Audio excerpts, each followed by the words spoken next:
It's the final round of the FIDE Women's Grand Prix in Pune. We have Koneru Humpy coming in, taking the white pieces. Her opponent is the talented Bulgarian IM Salimova. And Humpy is currently leading the tournament jointly along with Zhu Jiner, someone whom she had beaten in round number 7. And there we have Nurgyul coming in, and she takes her chair. And this is going to be a very important clash from the perspective of championship. If Humpy wins this game, she becomes the champion of the tournament because she has beaten Zhu Jiner before. But if she doesn't manage to win, then she will have to hope that Zhu Jiner also does not win her game against Polina Shuvalova. This is going to be not so easy as Zhu Jiner is in great form. We have our guest of honor making the first move, knight to f3. And yeah, that's going to be, is that going to be Humpy's first move? While for black, the move that has been chosen is d5.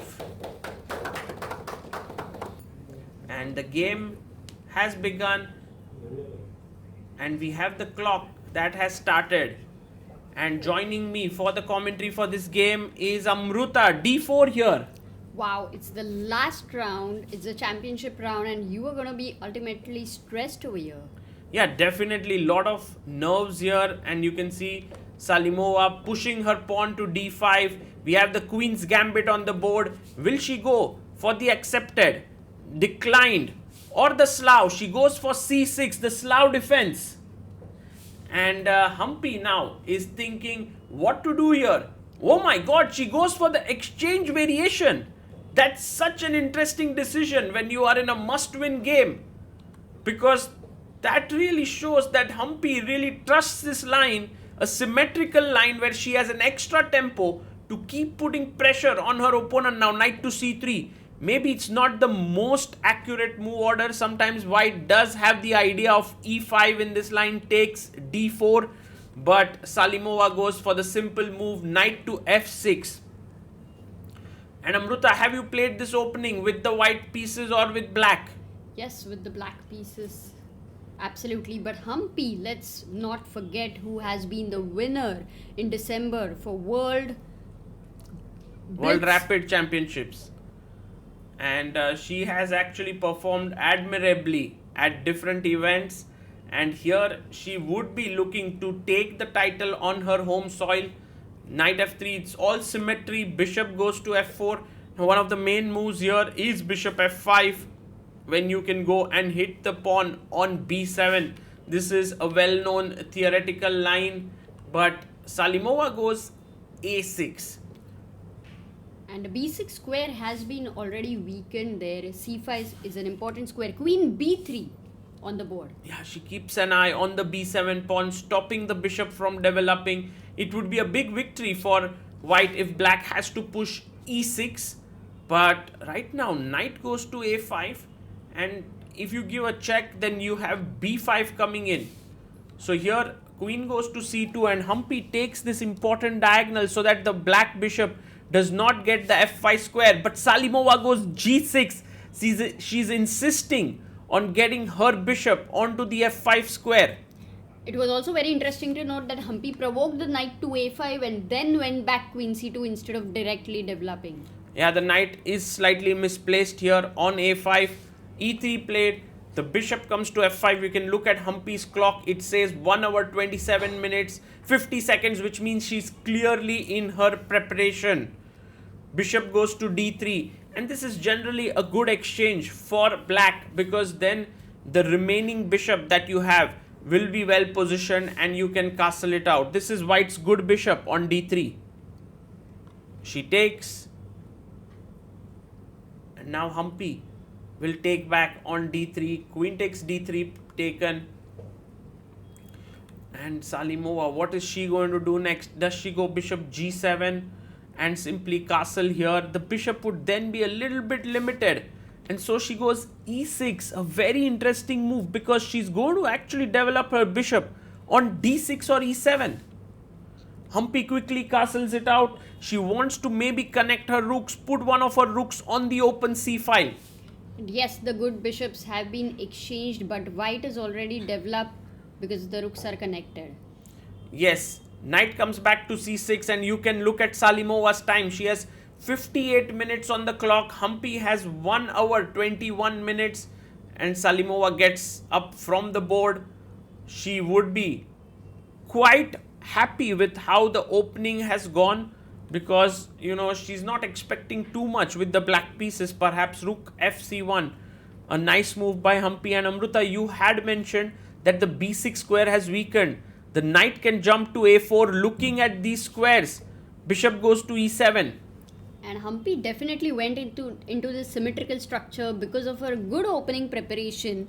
Otherwise, we'll never go into this. And one open file, she's going to maybe double her rooks at some point as well. Yes, knight a4. There we have it. A great move there by Humpy. The main move here should be castles, so that if you go knight c5 attacking here, you simply chop off this knight. But instead, Salimova goes for something completely different. She goes knight d7, stopping knight c5 plans with her knight. Wants to take back with her knight here. But look at Humpy. She puts her bishop on h6, stopping the black king from castling. Now the black king is stuck in the center. Wow, and there is no way black can do anything about it. Yeah, right now maybe can go back and offer the trade and then take with the king and move it here. But for now, she's attacked the knight on a4. Humpy defends it with queen d1. Her advantage slightly increasing, by the way. Though the queen goes back, the difference is that the rook is on c1. Yes, that's a very good point. Now you can see that the queen has dropped back, keeping the entire coordination. And look at this move, rook g8. She intends g5, trapping the bishop, and then rook g6 in order to win it. So Humpy has an important thing to do here. She plays h4, stopping the pawn from going ahead and keeping her bishop alive on h6. And Salimova comes back, queen d8. She's attacking this pawn here on h4, saying to Humpy that maybe that's a weakness there.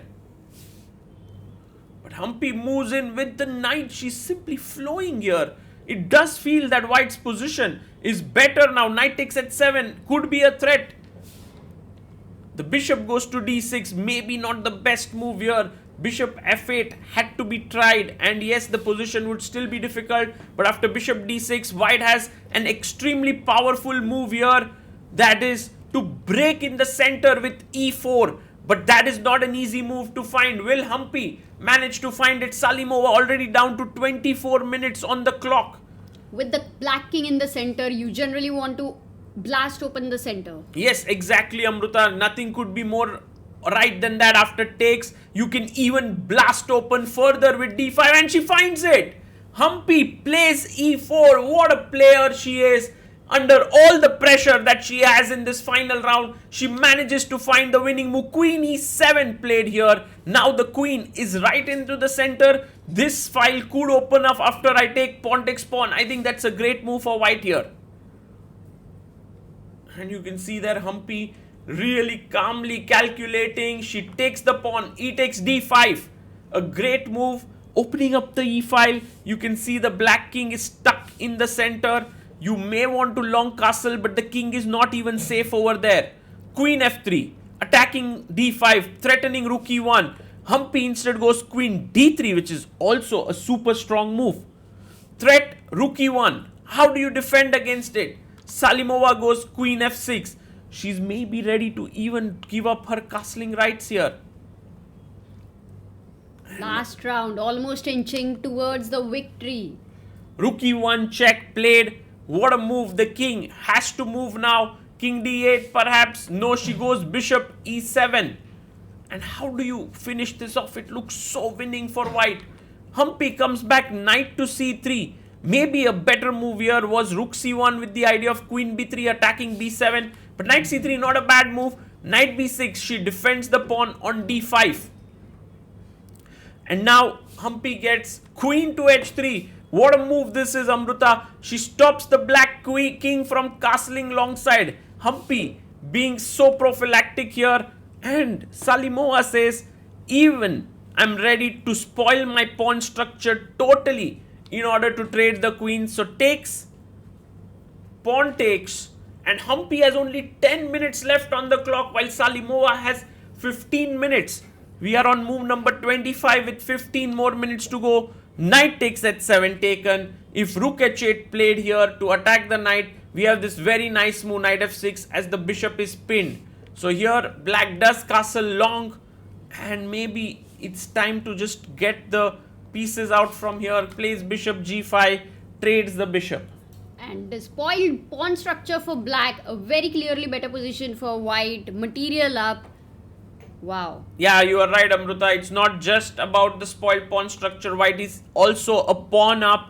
And now with the knight looking here, this very healthy extra pawn, white should win this. But for now, actually d4 is hanging. So Salimova is like, wait a minute, Humpy. You are not really a pawn up because I'm actually threatening a fork on c2. Oh, and she goes rook a d1, and a very interesting line is if knight takes pawn, there's knight f3 check because of this fork. Anyway, in this position, we have Humpy playing rook a d1, knight goes back to c6, and now you can take the pawn on f7, and that is exactly what Humpy does. She attacks the rook on d8, the rook comes up to d7, attacking the knight here. The knight comes back to g5. So once again, Humpy is a pawn up. Also, black has two isolated pawns which are already under pressure. But look at this. The pawn is moving forward. It could also become a strength here. Yes, that's a passed pawn. But Humpy attacks it with her knight and the rook. For now, black has it well defended. She brings her rook right into the center of the board. And now this is getting quite intense in terms of time on the clock. 6 minutes for Humpy. She goes knight f4, another nice move. She's looking with her knights onto the e6 square. Also, we remember knights are the best blockaders of passed pawns.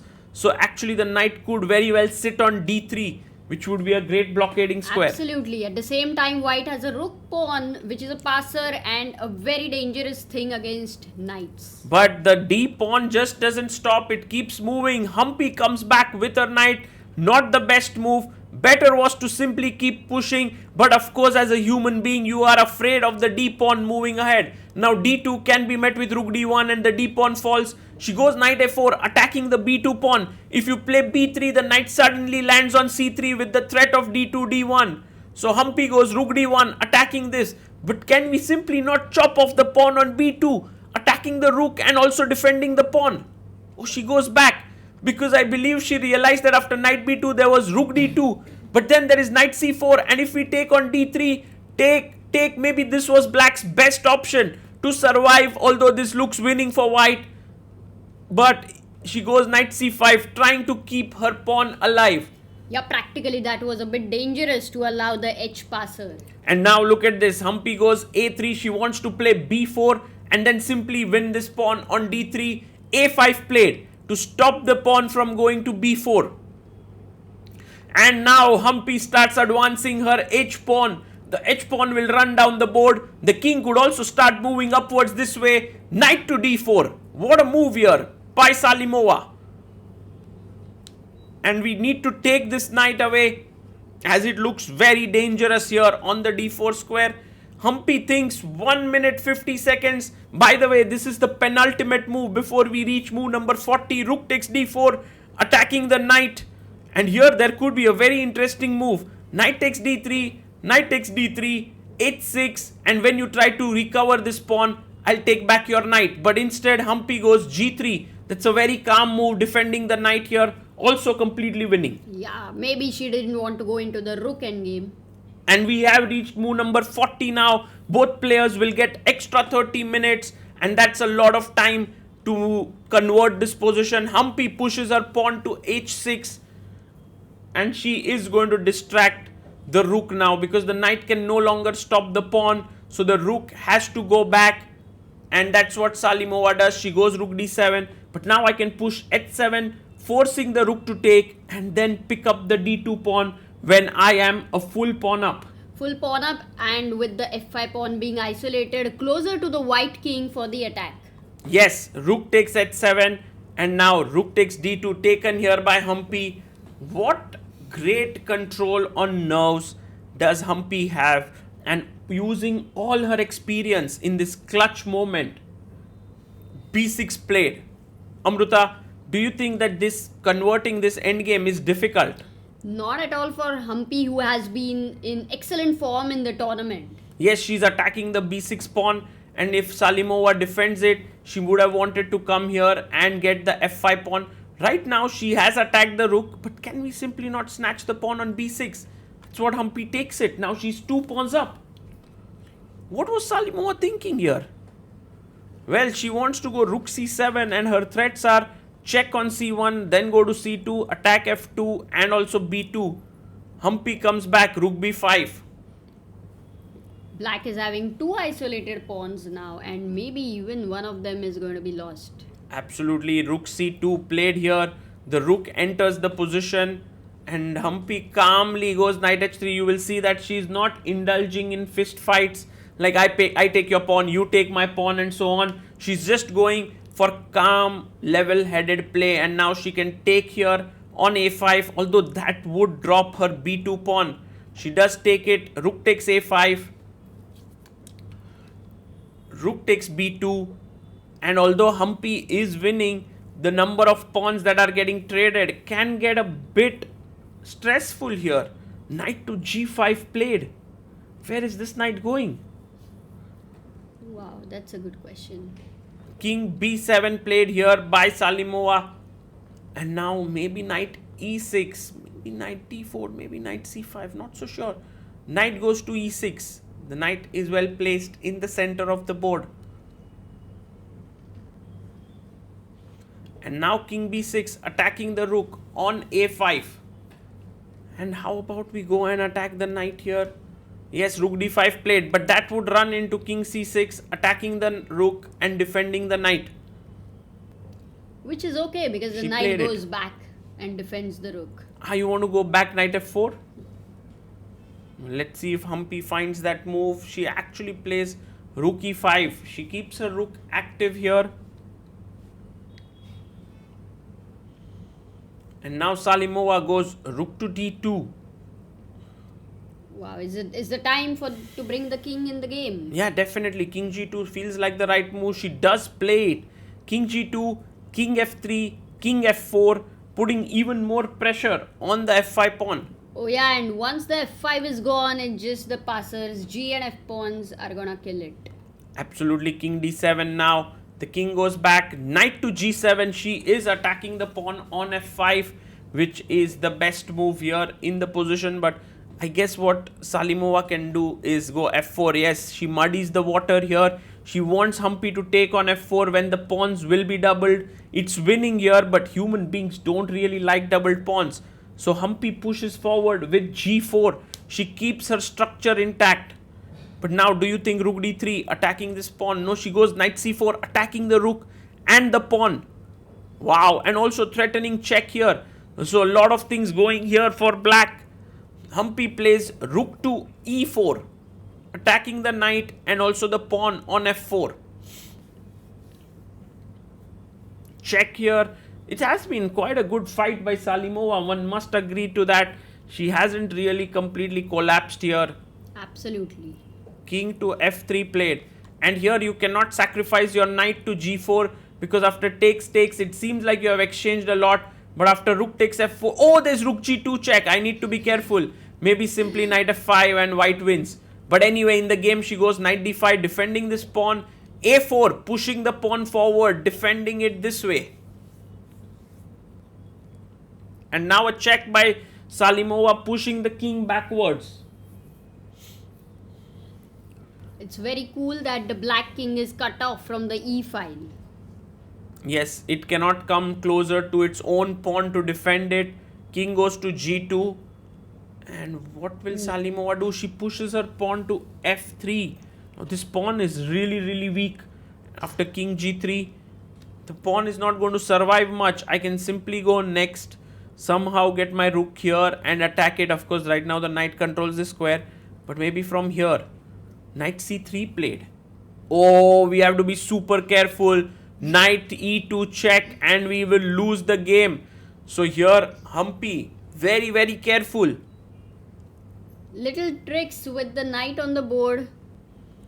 But Amruta, look at this move, rook e3. Absolutely love it. Because if now any move with the knight, I simply chop off the pawn on f3. Otherwise, you're simply trading the rooks. Rook takes rook.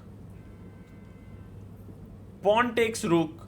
And now next move, I'm taking king takes pawn. Although I'm losing my key rook pawn there. Humpy just saying that I am winning here because after king takes f3, I have 2 pawns. And that is just completely winning.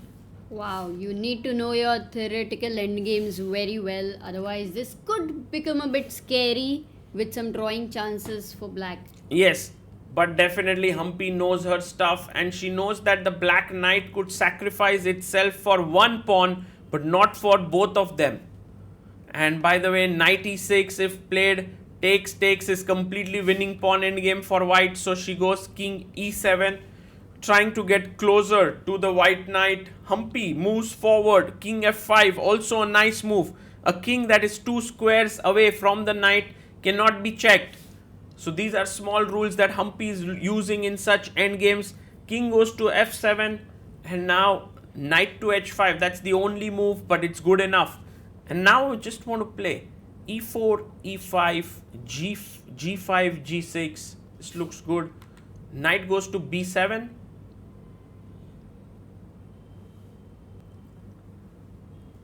And Humpy now gets a knight to f4.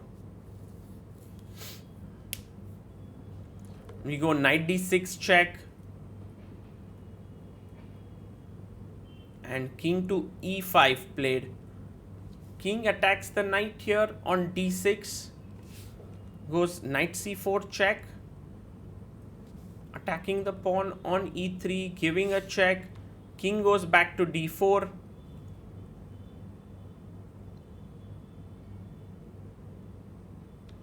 And knight to d2. And now it's time for the pawn to finally move ahead.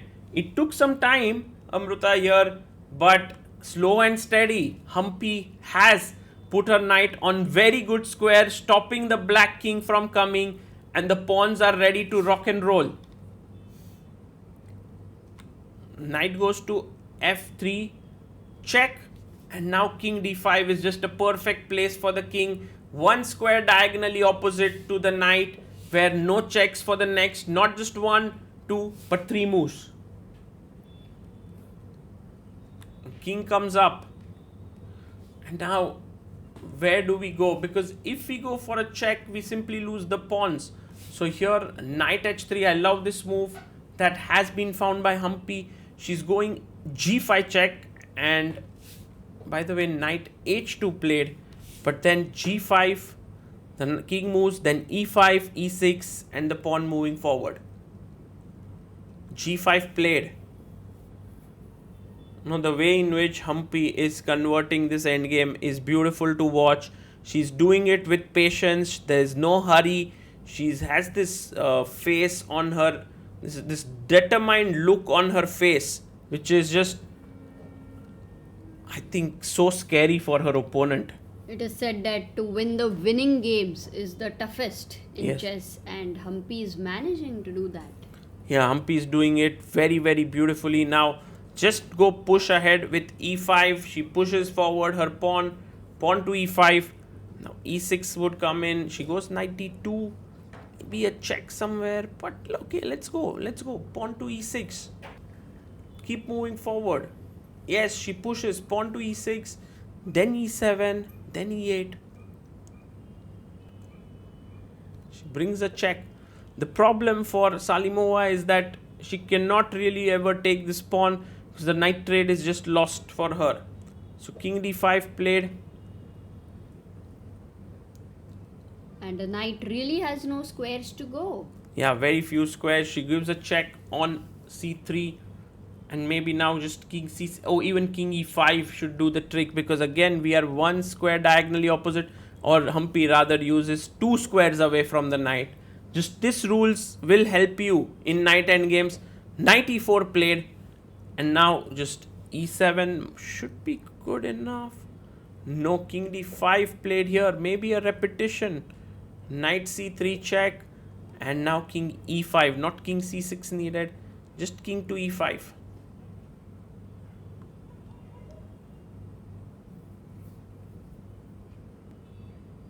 And she plays it, king to e5 on the board.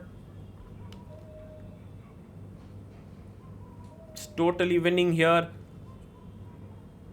Knight jumps to b5. Now how do we continue? Oh, she gives up the pawn, a check here, so that if takes, you have e7, and after knight c7 I have check, and you trade and I win. So that's the reason why king goes back to g7 here. She doesn't take the pawn. And Humpy now brings the knight into the board. Knight to d5, a great move. And taking away the c7 square from the black knight. Now the king goes to f8, g6. Both the pawns, although separated from each other, are moving together. Together they want to queen. Knight goes back to a7, and I guess it's time to push the pawn to e7, king e8, and then g7, and that should be curtains here. e7 played, and in fact if king e8, there is king e6, knight c7 made.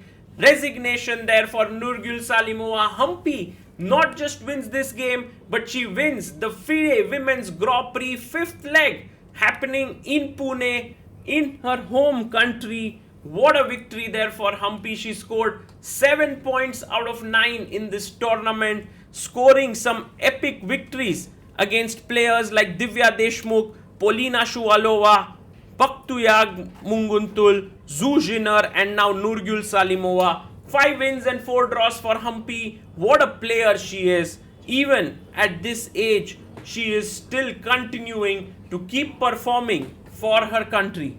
And never stops inspiring by doing this. Yeah, she's an absolute inspiration. And although Zhu Jiner also won her game against Polina Shuvalova and scored 7 out of 9, it was Humpy who has managed to win the title because of beating Zhu Jiner in their individual encounter. And Humpy is the champion, and a great moment for Indian chess. We hope that you enjoyed this game. This is Sagar Shah Along with Amrita Mukal. signing off. Bye bye.